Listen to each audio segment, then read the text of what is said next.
Welcome, dear viewers, to a heartwarming tale of unexpected kindness, second chances, and the mysterious ways in which fate can bring people together. Enjoy the story.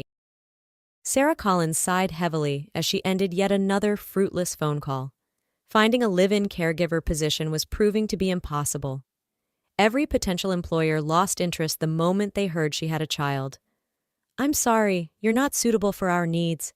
Goodbye," they'd say, hanging up before she could even explain her qualifications. Sarah ran her fingers through her short brown hair, frustration etched on her face. Her nursing degree and years of experience as an OR nurse seemed worthless in the face of single motherhood. But she needed a job with accommodation desperately. After their small town was devastated by flooding, she and her daughter Emily had been forced to move in with relatives in another state. They'd been bouncing from one relative's house to another, currently squeezed into her aunt's tiny 400-square-foot apartment, along with 4 other people. "Just one more call," Sarah muttered to herself, dialing the last number on her list. Her heart raced as a pleasant female voice answered. "Hello, Collins residence." "Hi, I'm calling about the caregiver position," Sarah said, trying to keep the desperation out of her voice. "Oh yes, we're looking for someone to care for my elderly father. Do you have experience with bedridden patients?" "Yes, I do. I'm actually a registered nurse with several years of experience." "That's wonderful. When can you start?"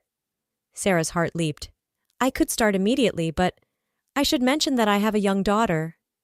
There was a pause, and Sarah held her breath, waiting for the usual rejection. Instead, the woman said, "That's not a problem at all. You'll be living in the guest house, so your daughter won't disturb anyone. Can you move in tomorrow?" Sarah could hardly believe her ears. "Yes, absolutely. Thank you so much, Mrs. Collins." As she hung up the phone, Sarah felt a wave of relief wash over her. Finally, a chance to start over. The next morning, Sarah and Emily stood in front of a charming guest house on the grounds of a sprawling country estate. The main house loomed in the distance, its brick facade gleaming in the morning sun. "Wow, Mommy, it's like a castle," Emily exclaimed, her blue eyes wide with wonder. Sarah smiled, ruffling her daughter's blonde curls. "It's pretty impressive, isn't it? This is going to be our new home for a while." As they settled into the guest house, Sarah marveled at how spacious and well-appointed it was. There was a small kitchen, a cozy living room, and 2 bedrooms, all furnished comfortably. After lunch, prepared by the estate's kind-hearted cook, Martha, Sarah left Emily coloring in the living room and went to meet her new patient. She knocked gently on the bedroom door of the main house. "Come in," a gruff voice called. Sarah entered to find an elderly man propped up in bed, staring out the window with a resigned expression. He turned to look at her, his blue eyes sharp despite his frail appearance. "You must be the new nurse," he said. "I'm Alexander Collins." Sarah smiled warmly. "It's nice to meet you, Mr. Collins. I'm Sarah, and I'll be taking care of you." Alexander nodded, then asked abruptly, "My daughter mentioned you have a child. Where is she?" "She's in the guest house, sir. Would you like to meet her?" To Sarah's surprise, Alexander's face lit up. "Yes, please, bring her in." When Emily entered the room, she approached Alexander's bed without hesitation. "Hi, Grandpa, do your legs hurt?" Alexander chuckled, a sound that seemed to surprise even him. "No, sweetheart, I wish they did. I can't feel my legs at all, that's the problem."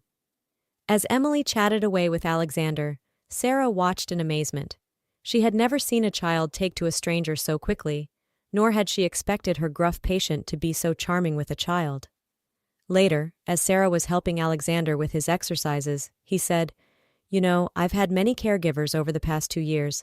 They all start out well, but they either leave on their own or I send them away.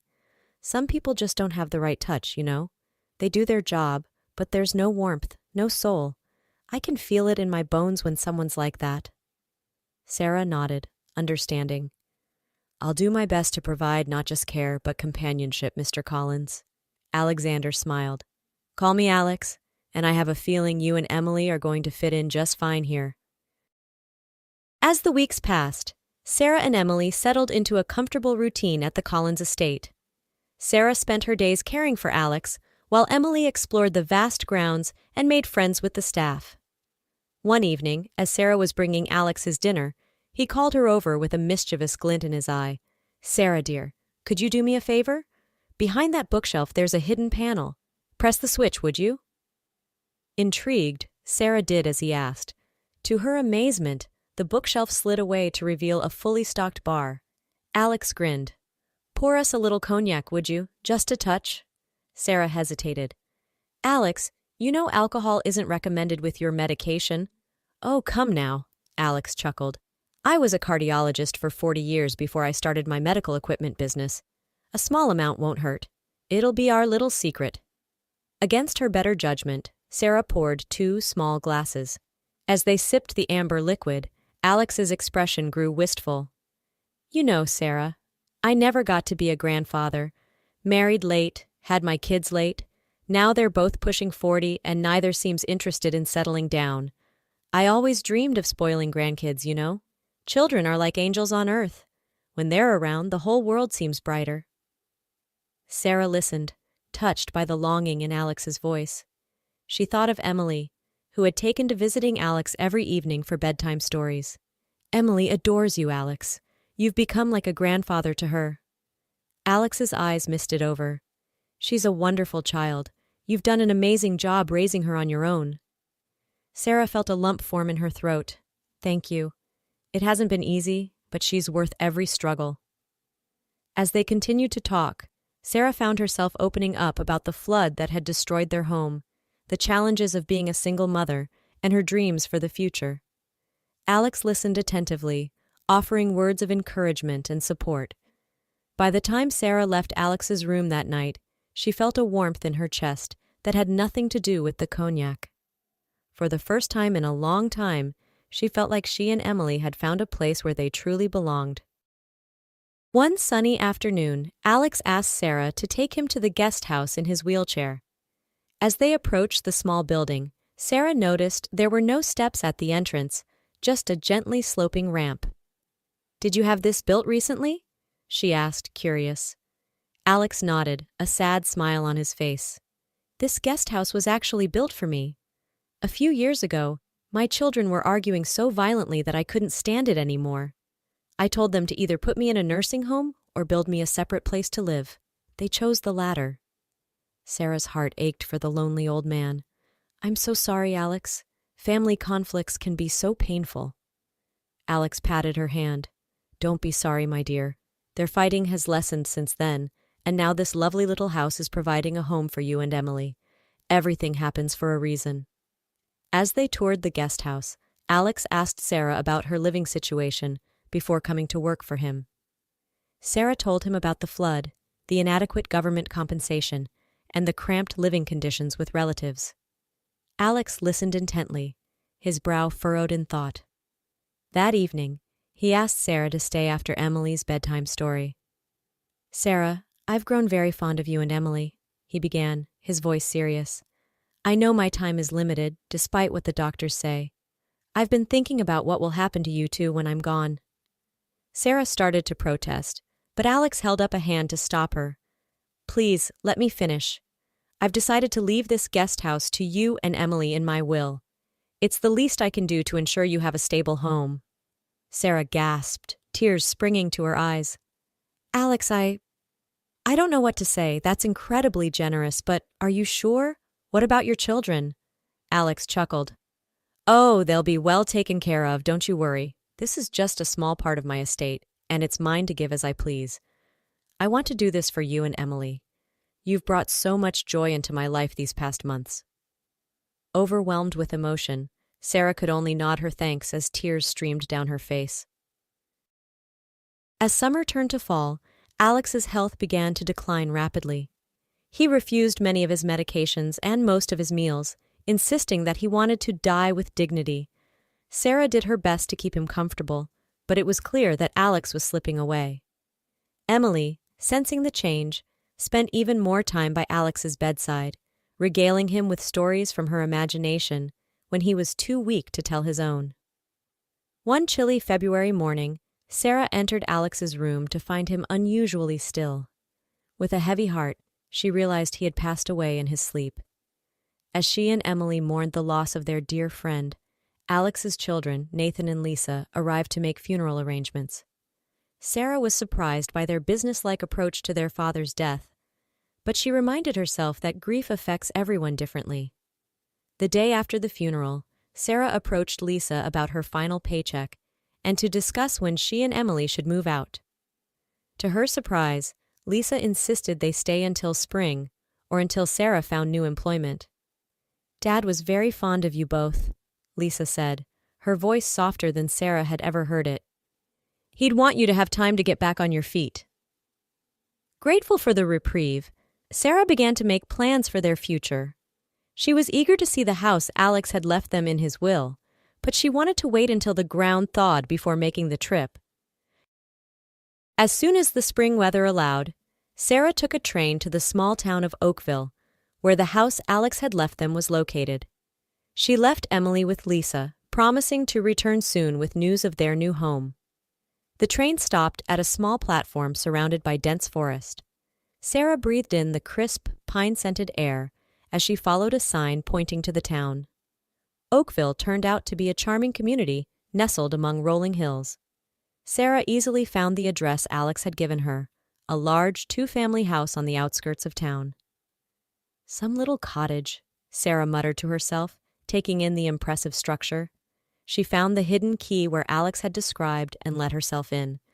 The interior was comfortably furnished, with a fully equipped kitchen, a cozy living room, and 2 spacious bedrooms.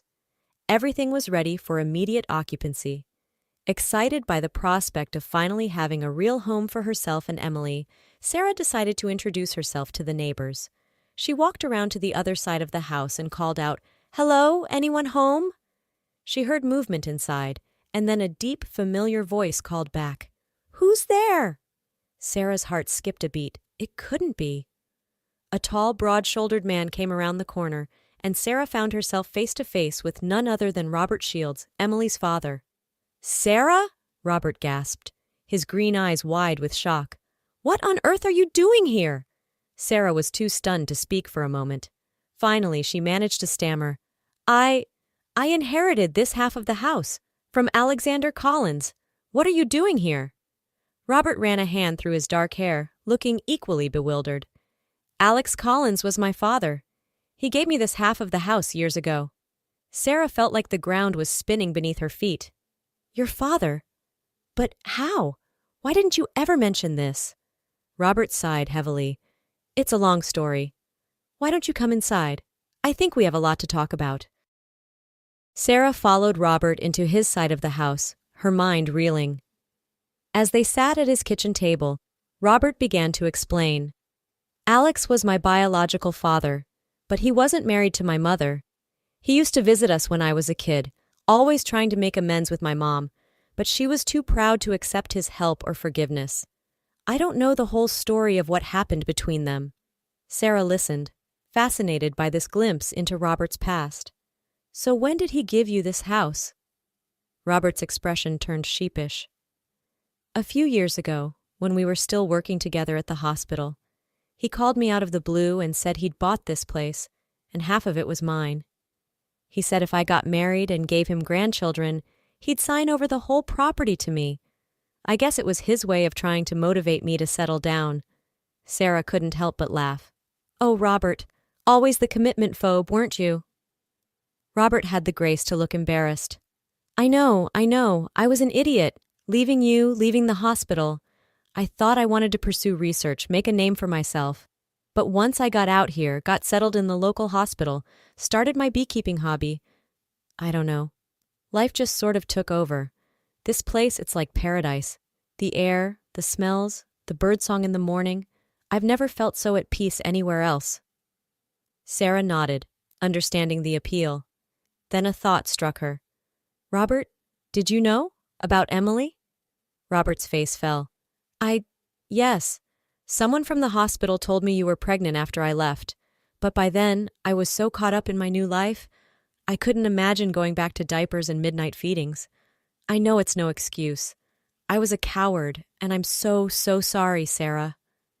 Sarah felt a mix of anger and relief wash over her, At least he hadn't been completely in the dark. Well, your daughter is 7 now, and she's amazing. Smart, kind, full of energy. She's been asking about her dad lately. Robert's eyes lit up. Really? Do you think I could meet her? Sarah studied him for a long moment. Despite everything, she could see the genuine regret and longing in his eyes. Yes, I think that could be arranged. But Robert, if you come into her life, you have to be all in. No more running away when things get tough. Robert nodded solemnly. I promise, Sarah. I want to make this right. In fact, he took a deep breath. This might sound crazy, but hear me out. We're both heirs to this house now. Emily is Alex's granddaughter. What if we gave this whole family thing a try? You, me, and Emily together? Sarah's heart raced at the suggestion. Part of her wanted to reject the idea outright, to protect herself from being hurt again. But another part, a part that had never quite given up on Robert, whispered that this might be their second chance. Let's take it slow, she said finally. We'll start with introducing you to Emily, and we'll see where it goes from there. Deal? Robert's face broke into a wide grin. Deal. 6 months later, Sarah, Robert, and Emily stood hand in hand in the garden behind their home. Friends and family, including Alex's other children, gathered around them as a justice of the peace pronounced Sarah and Robert husband and wife. As they shared their first kiss as a married couple, Sarah marveled at the twists and turns that had brought them to this moment. From the desperation of homelessness to the unexpected inheritance, from years of separation to a reunion orchestrated by a man they had both come to love as a father. Emily, resplendent in a flower girl dress, beamed up at her parents. Does this mean we're a real family now? She asked. Robert scooped her up into his arms. We've always been a real family, sweetheart. It just took us a while to find our way back to each other. As the reception began, Sarah caught sight of a photo of Alex on a nearby table. She could almost hear his hearty laugh, could almost see the twinkle in his eye as he watched his family finally come together. Thank you, she whispered to the photo, for everything. And as the summer breeze rustled through the trees, carrying the sweet scent of Robert's beehives, Sarah knew that they had found not just a home, but a place where they truly belonged, together.